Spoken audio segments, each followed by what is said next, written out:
हमारे पत्रकार साथियों का स्वागत है।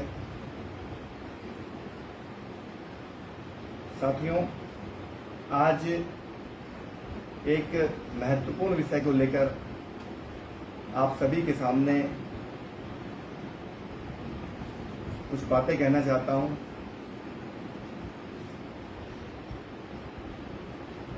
उत्तराखंड राज्य हमें लंबे संघर्षों के बाद मिला। राज्य निर्माण में कई लोगों ने अपनी शहादतें दी। हमारी महिलाओं ने, हमारी मातृशक्ति ने, हमारे युवाओं ने उत्तराखंड राज्य के लिए अपना बहुत कुछ दांव पर लगाया।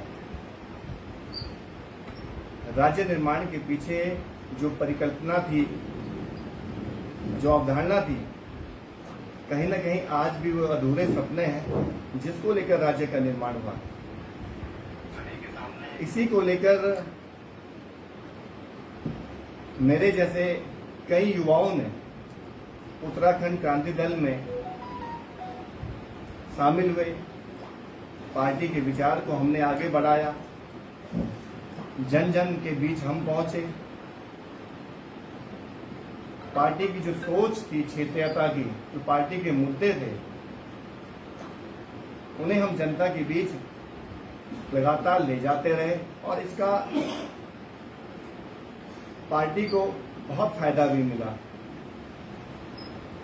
2022 में पार्टी द्वारा मुझे रुद्रप्रयाग विधानसभा से टिकट भी दिया गया और करीब 5000 वोट मुझे जनता ने दिए।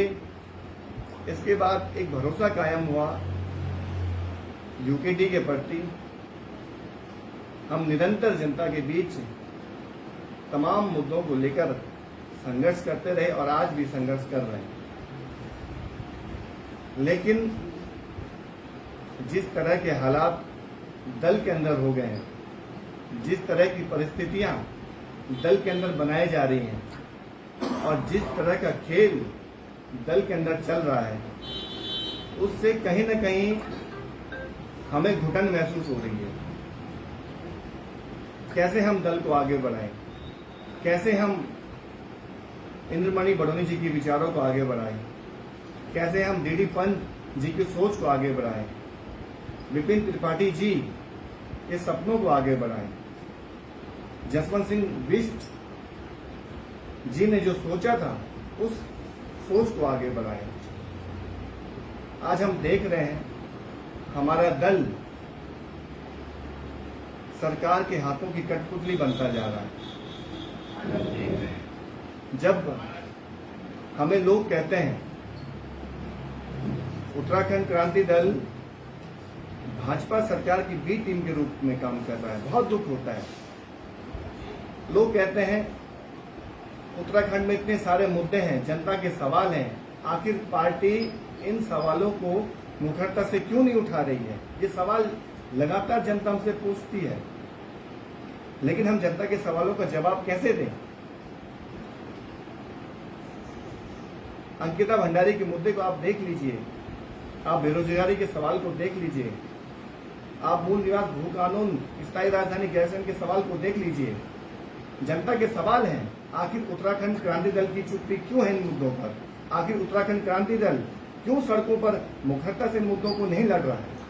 ये सवाल जनता के हैं और वास्तव में हमें भी लगता है जिस दल में हम हैं, उस दल की जिम्मेदारी क्या बनती है जनता के प्रति।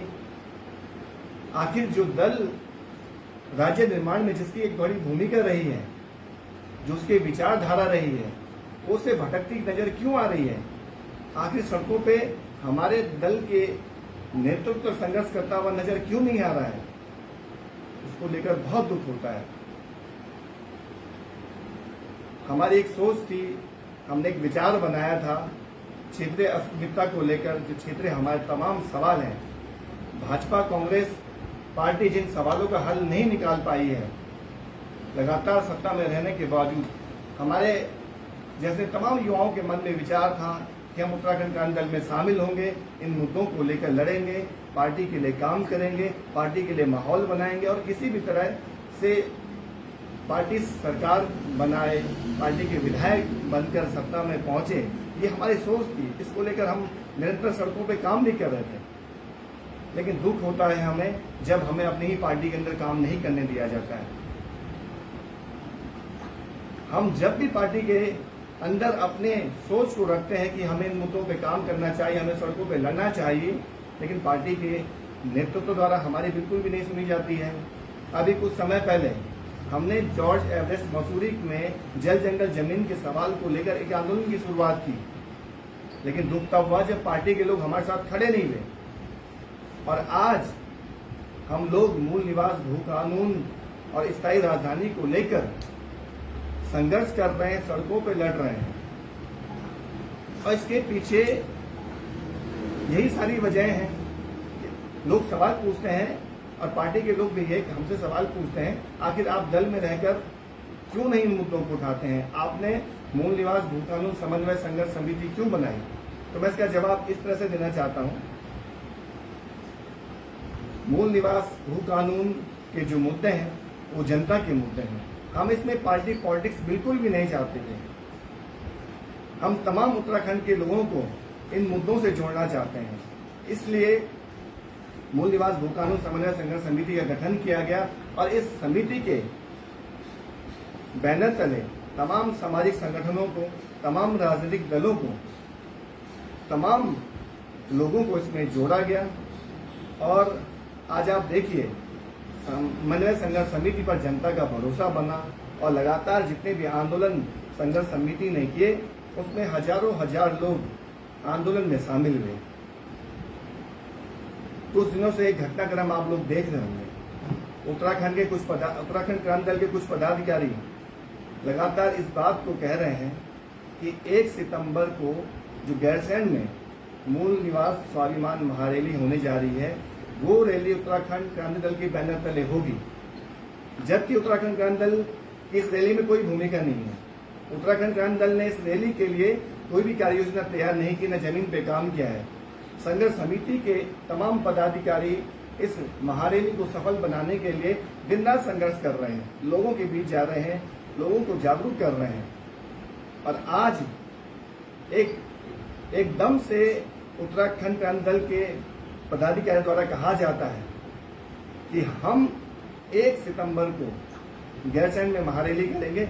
इससे अब जनता के बीच में भ्रम की स्थिति पैदा हो गई है और हमें कई लोगों के इस मामले में फोन आ रहे हैं। उनका कहना है कि अगर उत्तराखंड क्रांति दल के बैनर तले रैली होनी है, इस मामले को आपने पॉलिटिकल करना है, तो हम इस रैली का हिस्सा नहीं बनेंगे। लेकिन हम आज भी कह रहे हैं कि ये रैली मूल निवास भू कानून समन्वय संघर्ष समिति के बैनर के नीचे ही होगी।